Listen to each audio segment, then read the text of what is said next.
നിമിഷപ്രിയ. ഈ നിമിഷപ്രിയയുടെ വാർത്ത നമ്മൾ പറയാത്തത് വേറൊന്നും കൊണ്ടല്ല. ഒരുപാട് പേര് കമന്റിലൊക്കെ ചോദിച്ചിട്ടുണ്ടായിരുന്നു.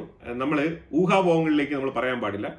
ഈ നിമിഷപ്രിയയ്ക്ക് എന്താണ് സംഭവിച്ചെന്നുള്ളത് നിമിഷപ്രിയ എന്ന് പറഞ്ഞാലേ മനസ്സിലാക്കാൻ പറ്റുള്ളൂ. അതിലുപരിയായിട്ട് ഒരുപാട് പേര് പല രീതിയിലും സ്ട്രഗിൾ ചെയ്ത് മിഡിൽ ഈസ്റ്റിലായിക്കോട്ടെ, അതുപോലെ തന്നെ പല രാജ്യങ്ങളിലും പല അറബ് രാജ്യങ്ങളിലൊക്കെ പോയി വർക്ക് ചെയ്യുന്ന ആൾക്കാരുണ്ടാവും. അതിന്റെ ബുദ്ധിമുട്ടും പ്രയാസങ്ങളും അവർക്ക് മാത്രമേ മനസ്സിലാക്കാൻ പറ്റുള്ളൂ. അല്ല നമ്മൾ ജസ്റ്റ് ഒരു ചാനൽ തുറന്നു വെച്ചിട്ട് വ്യക്തിപരമായ ആൾക്കാരെ അധിക്ഷേപിക്കാനല്ല നമ്മൾ ഇവിടെ ഇരിക്കുന്നത്. അപ്പോൾ അതുകൊണ്ട് തന്നെയാണ് നിമിഷപ്രിയയുടെ വാർത്ത നമ്മൾ ചെയ്യാത്തത്. ഇന്ന് വളരെ പ്രാഥമികമായിട്ടൊരു വിഷയം വന്നുകൊണ്ടിരിക്കുന്ന പറഞ്ഞാൽ ഗ്രാൻഡ് മുഫ്തി കാന്തപുരം അബൂബക്കർ മുസ്ലിയാർ പുള്ളിയുടെ ഓഫീസിൽ നിന്നും ഒഫീഷ്യലി ഒരു സ്റ്റേറ്റ്മെന്റ് വന്നിട്ടുണ്ട്.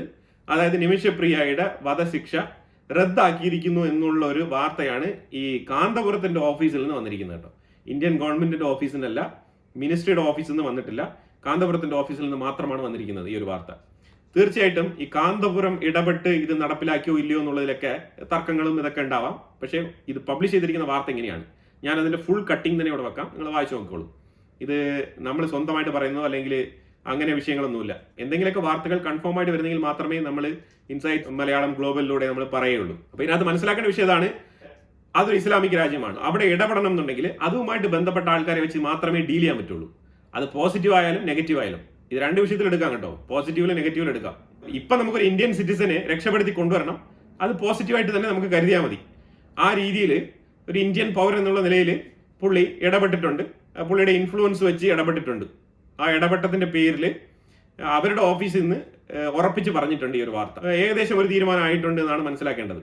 മിനിസ്ട്രി ഓഫ് എക്സ്റ്റേണൽ അഫയേഴ്സ് ഇത് എന്തുകൊണ്ടാണ് കൺഫേം ചെയ്യാത്തതെന്ന് പറഞ്ഞതിന്റെ എക്സ്പ്ലനേഷൻ അവർ പറഞ്ഞിട്ടുണ്ട്. ആ എക്സ്പ്ലനേഷൻ എന്താണെന്ന് പറഞ്ഞാൽ യമൻ എംബസിയുമായിട്ട് കമ്മ്യൂണിക്കേറ്റ് ചെയ്തുകൊണ്ടിരിക്കുകയാണ്. യമന്റെ ഭാഗത്ത് നിന്ന് ഒഫീഷ്യലി ഇന്ത്യൻ എംബസിക്ക് ഒരു റിപ്പോർട്ട് വന്നിട്ടില്ല ഇതുവരെ. അപ്പൊ യമന്റെ എംബസിയിൽ നിന്നും യമന്റെ ഭാഗത്തിൽ നിന്നും ഇത് കൺഫേം ആയിട്ടുള്ള മെസ്സേജ് വന്നാൽ മാത്രമേ മിനിസ്ട്രി ഓഫ് എക്സ്റ്റേണൽ അഫയേഴ്സ് ഈ വിഷയത്തിൽ ഒരു ഡിക്ലറേഷൻ അല്ലെങ്കിൽ ഒരു വാർത്താ സമ്മേളനമോ അല്ലെങ്കിൽ ഒരു ഒഫീഷ്യൽ അനൗൺസ്മെന്റോ നടത്തുള്ളൂ. ഇപ്പൊ ഈ സ്റ്റേജിൽ കാന്തപുരം AP അബൂബക്കർ മുസ്ലിയാറിന്റെ ഓഫീസിൽ നിന്നാണ് ഈ ഒരു വാർത്ത വന്നിരിക്കുന്നത്. അമേരിക്കയുമായിട്ട് ചേർന്ന് ആ ഒരു കൊളാബറേഷൻ, നാസ ISRO ഈ രണ്ടിന്റെയും ഒരു ട്രസ്റ്റിന്റെ കൊളാബറേഷന്റെ ഭാഗമാണ് ഈ നിസാർ സാറ്റലൈറ്റ് നമ്മൾ വിക്ഷേപിക്കുന്നത്. ISRO പല രീതിയിലും സക്സസ്ഫുൾ ആയിട്ടുള്ള സാറ്റലൈറ്റുകൾ ലോഞ്ച് ചെയ്തിട്ടുള്ള ഒരു ഏജൻസി കൂടിയാണ്. അപ്പൊ ആ നിലയിൽ നോക്കുമ്പോഴത്തേക്കും കോസ്റ്റ് എഫക്റ്റീവ് ആയിട്ട് ചീപ്പ് ആൻഡ് ബെസ്റ്റ് ആയിട്ട് അമേരിക്കയ്ക്കും കൂടി ഈ ഒരു അച്ചീവ്മെന്റ് നേടാൻ കഴിയും ISRO ത്രൂ. ഇതിൽ രണ്ട് ആന്റനകൾ, അമേരിക്കയുടെ ഒരു ആന്റന മീൻസ് നാസയുടെ ഒരു ആന്റന, ISROയുടെ ഒരു ആന്റന, ഈ രണ്ട് ആന്റനകൾ ഇതിനകത്ത് ഘടിപ്പിച്ചിട്ടുണ്ട്. ഇത് ഭൂമിയുടെ ഉപരിതലത്തിൽ ലാൻഡ് അതേപോലെ ഐസ് ഇതെല്ലാം തന്നെ ക്യാപ്ചർ ചെയ്യാൻ കപ്പാസിറ്റി ഉള്ള 3D ഇമേജ് പകർത്താനുള്ള ക്യാമറാസ് ആണ് ഇതിനകത്ത് ഘടിപ്പിച്ചിരിക്കുന്നത്. ഇതിലുപരിയായിട്ട് ഇത് എവറി 12 days എല്ലാ 12 ദിവസത്തിനുള്ളിലും കണ്ടിന്യൂസ് ആയിട്ട് ഫോട്ടോസ് എടുത്തുകൊണ്ടേയിരിക്കും. അപ്പോൾ ഓരോ 12 ദിവസത്തിനുള്ളിലും ഫോട്ടോസ് നമുക്ക് ആ ഒരു ലൊക്കേഷനിൽ റിപ്പീറ്റഡ് ആയിട്ട് കിട്ടിക്കൊണ്ടേയിരിക്കുന്നതാണ്. ഇത് നാസയ്ക്കും ആക്സസ് ചെയ്യാം, ISROയ്ക്കും ആക്സസ് ചെയ്യാം. അതാണ് ഇതിന്റെ ഒരു കണ്ടീഷൻ. GSLV F-16 അതിലാണ് ഇത് ലോഞ്ച് ചെയ്യുന്നത്. ആ റോക്കറ്റാണ് ഇതിന്റെ ലോഞ്ചിങ് വെഹിക്കിൾ ആയിട്ട് തീരുമാനിച്ചിരിക്കുന്നത്. ഇത് 2392 കിലോഗ്രാം ഭാരമുണ്ട് ഇതിന്. പിന്നെ ഈ എൻറ്റയർ പ്രോജക്റ്റിന്റെ കോസ്റ്റ് $1.5 ബില്യൺ ആണ് കേട്ടോ. 1.5 ബില്യൺ വർത്ത് വരുന്ന പ്രോജക്റ്റ് ആണ് ഇത് എൻറ്റയർ പ്രോജക്റ്റ്. നാസയുടെ L-band SR-ഉം ISROയുടെ S-band SR-ഉമാണ് ഈ രണ്ട് ആന്റനകൾ ഇതിനകത്ത് ഘടിപ്പിച്ചിരിക്കുന്നത്. പിന്നെ ഇതിനകത്ത് ഒരു വിഷയം കൂടി ISROയെ കുറിച്ച് നമ്മൾ പറയേണ്ടതുണ്ട്. അതായത് നാവിക് സിസ്റ്റം. നമ്മൾ ഈ നാവിക് സിസ്റ്റം എന്ന് പറഞ്ഞിട്ട് GPS-ന് ബദലായിട്ട് ആഫ്റ്റർ കാർഗിൽ വാർ, കാർഗിൽ യുദ്ധം നടന്നതിന് ശേഷം, ഈ കാർഗിൽ യുദ്ധം നടന്നുകൊണ്ടിരിക്കുന്ന സമയത്ത് നമ്മൾ GPS-ന്റെ ലൊക്കേഷൻ ട്രാക്ക് നമ്മൾ ചോദിച്ചപ്പോഴത്തേക്കും അമേരിക്ക നമുക്ക് തന്നിട്ടില്ല.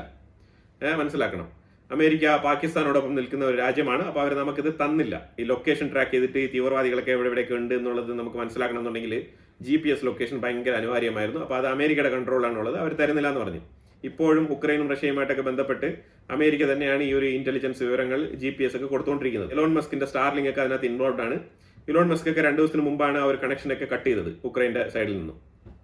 അപ്പൊ ഇതുപോലെ ഈ ഒരു നാവിക് സിസ്റ്റം, ഈ ഒരു ലൊക്കേഷൻ നാവിഗേഷൻ വളരെ ഇമ്പോർട്ടന്റ് ആണ് ഈ യുദ്ധസമാനമായ സാഹചര്യങ്ങളിൽ.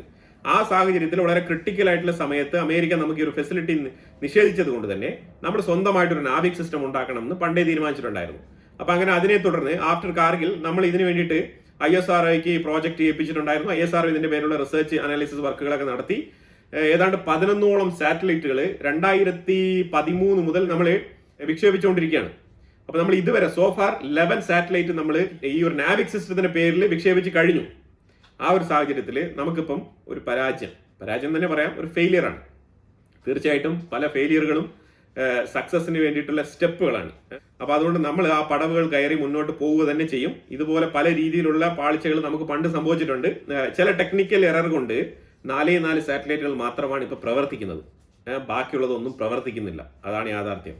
അപ്പൊ ആ ഒരു ഫംഗ്ഷനാലിറ്റി എറർ അവിടെ നടന്നതുകൊണ്ട് ഇതിനകത്ത് ടൈം ക്ലോക്ക് ഡിലേ അതാണ് അവിടെ സംഭവിച്ചിരിക്കുന്നത്. അതായത് മിസ്മാച്ചിങ് ഓഫ് ടൈം ലൈൻ. അല്ലാതെ ആ സാറ്റലൈറ്റുകളെല്ലാം തന്നെ വർക്ക് ചെയ്യാതെ പോയി എന്നല്ല. കാരണം എല്ലാവർക്കും അറിയാം, ഈ സാറ്റലൈറ്റുകൾ GPS മെത്തേഡിൽ പ്രവർത്തിക്കുമ്പം E=mc² ഒക്കെ പലരും പഠിച്ചിട്ടുണ്ടാവും. അപ്പം അതിന്റെ ഫോർമുലയൊക്കെ ഞാനിപ്പോൾ അത് ഡീറ്റെയിൽ ആയിട്ട് ഇവിടെ പറയാൻ ആഗ്രഹിക്കുന്നില്ല. അതായത് ടൈം ലൈനിൽ വരുന്ന ചില എറർ, ആ എറർ കാരണം മറ്റുള്ള 4 സാറ്റലൈറ്റുകളുമായിട്ടും പിന്നീട് അയച്ച സാറ്റലൈറ്റുകളൊന്നും തന്നെ സിങ്ക് ചെയ്യാൻ കഴിയുന്നില്ല. അങ്ങനെ ഒരു ടെക്നിക്കൽ എററാണ് നമ്മൾ ഫേസ് ചെയ്യുന്നത്. അപ്പൊ അത് പരിഹരിക്കാനുള്ള ശ്രമം നമ്മൾ നോക്കുന്നുണ്ട്. പക്ഷെ ഇത് നിലവിൽ മുകളിൽ അയച്ചിരിക്കുന്ന സാറ്റലൈറ്റ് പരിഹരിക്കാന്ന് പറഞ്ഞാൽ അത് ഭയങ്കര എക്സ്പെൻസീവ് ആയിട്ടുള്ള പരിപാടിയാണ്. അത് നമ്മൾ ചെയ്യുന്നില്ല. അതിന് പകരം 2026 തന്നെ നമ്മൾ റീപ്ലേസ്മെന്റിന് വേണ്ടിയിട്ട് സാറ്റലൈറ്റുകൾ വിട്ടു തുടങ്ങുമെന്നാണ് പറഞ്ഞിരിക്കുന്നത്. ഈ നാവിക് സിസ്റ്റം പ്രത്യേകിച്ചും ഇന്ത്യയുടെ ബോർഡറുകളിൽ നിന്നും ഏതാണ്ട് 1500 കിലോമീറ്റർ റേഞ്ച് വരെ നമുക്ക് കപ്പാസിറ്റി ഉണ്ട് ഇതിന്റെ ഈ ഒരു ലൊക്കേഷൻ മാപ്പ് ട്രാക്ക് ചെയ്ത് എടുക്കാൻ വേണ്ടിയിട്ട്. പ്രധാനമായിട്ട് നമ്മൾ പാകിസ്ഥാൻ, ചൈന ഈ ബോർഡറൊക്കെ തന്നെയാണ് ഉദ്ദേശിച്ച് നമ്മൾ ഇത് വെച്ചിരിക്കുന്നത്. പിന്നെ അതിലുപരിയായിട്ട് ഏറ്റവും ഇമ്പോർട്ടന്റ് ആണ് ഈ മെട്രോളജിക്കൽ ഡിപ്പാർട്ട്മെന്റ്, കാലാവസ്ഥ നിരീക്ഷണം നടത്തുന്ന ആൾക്കാർ. IRNSS എന്ന കാറ്റഗറിയിൽപ്പെട്ട സാറ്റലൈറ്റുകളാണ് നമ്മൾ ഇതിനു വേണ്ടി വിക്ഷേപിച്ചിരിക്കുന്നത്. അപ്പൊ ഇതില് 1B, 1C, 1F, 1G ഈ 4 സാറ്റലൈറ്റുകളാണ് പ്രവർത്തിക്കുന്നത്. ബാക്കിയുള്ളതൊന്നും പ്രവർത്തിക്കുന്നില്ല. അതാണ് ഇതിനകത്ത് മനസ്സിലാക്കേണ്ടത്. ഈ ടൈം ലൈൻ സെറ്റ് ചെയ്യാൻ പറ്റാത്തതിന്റെ ലാഗ്, അതുകൊണ്ടാണ് ഈ മറ്റുള്ള സാറ്റലൈറ്റുകളുമായിട്ട് ലിങ്ക് ചെയ്യാൻ പറ്റാത്തത്, സിങ്ക് ചെയ്ത് പ്രവർത്തിക്കാൻ പറ്റാത്തത്. അപ്പൊ അതുകൊണ്ട് നമുക്ക് ഈ ഒരു മാപ്പിംഗ് സിസ്റ്റം കൃത്യമായിട്ട് ലൊക്കേറ്റ് ചെയ്യാൻ പറ്റുന്നില്ല. അപ്പൊ ഇതിനകത്ത് ഇപ്പൊ നമ്മൾ ഉദ്ദേശിക്കുന്ന പറഞ്ഞാൽ ഇനിയിപ്പോ നെക്സ്റ്റ് നമ്മൾ 2026 നമ്മൾ മിനിമം ഒരു 4 സാറ്റലൈറ്റുകൾ റീപ്ലേസ്മെന്റിന് വേണ്ടിയിട്ട് നമ്മൾ അയക്കും. NVS-03, NVS-04, NVS-05 ഈ 3 സാറ്റലൈറ്റുകളും നമ്മൾ 2026 ഉള്ളിൽ തന്നെ നമ്മൾ അയച്ചിരിക്കും. അതുപോലെ ഫർദർ ആയിട്ട് വരുന്ന സാറ്റലൈറ്റുകളെല്ലാം തന്നെ 2027 നമ്മൾ അയക്കുമെന്നാണ് ISRO കൺഫേം ചെയ്തിരിക്കുന്നത്. അപ്പൊ എന്തായാലും ചെറിയ പാളിച്ച നമുക്ക് പറ്റിയെങ്കിലും നമ്മൾ ഇത് ശക്തമായി തന്നെ നമ്മൾ ഇതിലേക്ക് തിരിച്ചു വരും. അതുകൊണ്ട് അതിൽ യാതൊരു ഡൗട്ടും വേണ്ട. ഒരു സിസ്റ്റം നമുക്ക് അങ്ങനെ പെട്ടെന്ന് ശരിയാവത്തില്ല. പലതും പല എററുകൾ സംഭവിക്കും. ഓരോ പിഴവുകളിൽ നിന്നും തന്നെയാണ് നമ്മൾ പഠിച്ച് തിരുത്തിക്കൊണ്ട് മുന്നോട്ട് നമ്മൾ സക്സസ്ഫുള്ളി നീങ്ങിക്കൊണ്ടിരിക്കുന്നത്. പല സാഹചര്യങ്ങളും അങ്ങനെ തന്നെയാണ്. അപ്പൊ ഇതും അങ്ങനെ സക്സസ്ഫുൾ ആയിട്ട് തന്നെ വരും എന്ന് തന്നെയാണ് പ്രതീക്ഷിക്കുന്നത്. അപ്പൊ എന്തായാലും ഇതിനെക്കുറിച്ചുള്ള അഭിപ്രായങ്ങൾ കമന്റ് ബോക്സിൽ രേഖപ്പെടുത്തുക. കൂടുതൽ വിഷയങ്ങളുമായിട്ട് അടുത്ത വീഡിയോയിൽ വരാം. Thank you so much.